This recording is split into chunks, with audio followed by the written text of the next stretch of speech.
Olá, boa noite.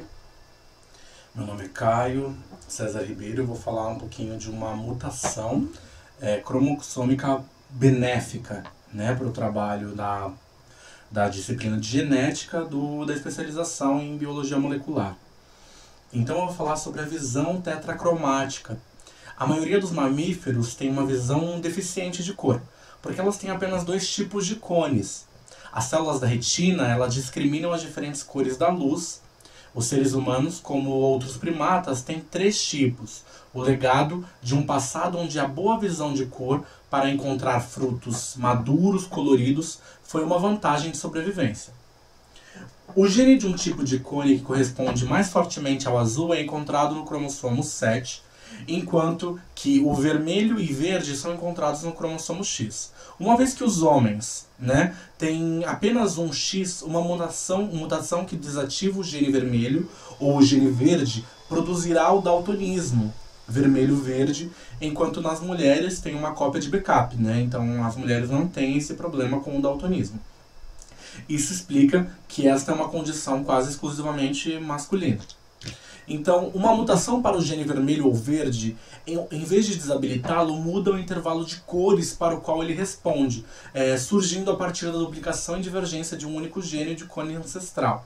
Então, para um homem, isso não faria diferença real. Ele ainda teria 3 receptores de cor, apenas um conjunto diferente do que o resto de nós. Mas se isso acontecesse com um dos genes de uma mulher, ela teria o azul, o vermelho e o verde em um cromossomo X e um quarto gene mutado no outro X, o que significa que ela teria 4 receptores de cores diferentes.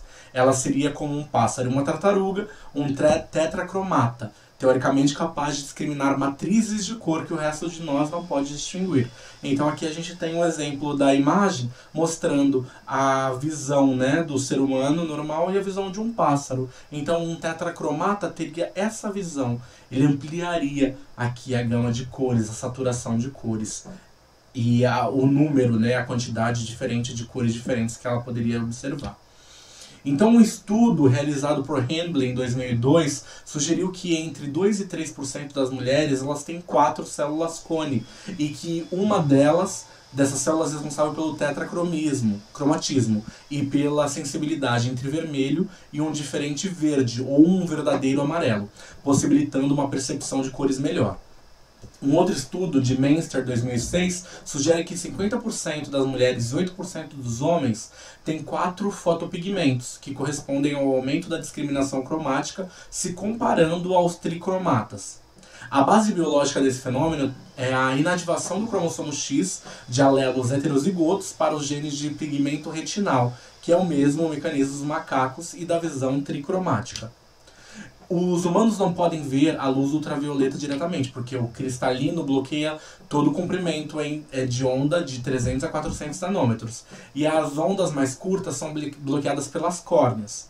As células da retina são sensíveis à luz ultravioleta. Alguns humanos com afásia conseguem visualizar as ondas de 300 nanômetros, com um azul esbranquiçado que varia para um violeta esbranquiçado.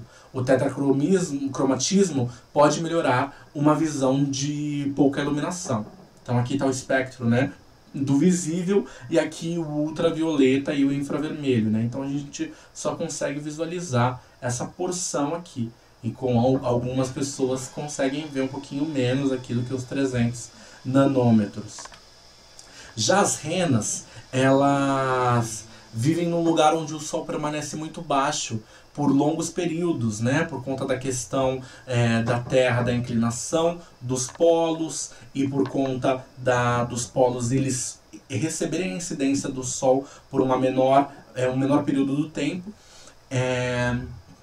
E isso faz com que a luz seja dispersada, sendo ela uma luz de cor azul ou ultravioleta. Algumas partes do meio ambiente absorvem a luz ultravioleta, assim sendo visível as renas visualizarem como um tom similar ao preto por ter um contraste que é causado pelas neves E mesmo serve a contrastação das urinas de predadores e rivais, de líquen, alimento e de peles de lobos e predadores. Então as respostas da retina delas a 330 nanômetros já foram registradas em estudos e sugere que a luz UV em pequenas linhas são responsáveis pelas renas evitarem essas estruturas, porque na escuridão esses animais, as renas veem as linhas de energia não como estruturas escuras e passivas, mas sim como uma linha de luz cintilante que se estende pelo terreno, por conta do tetracromatismo. Tá? Muito obrigado.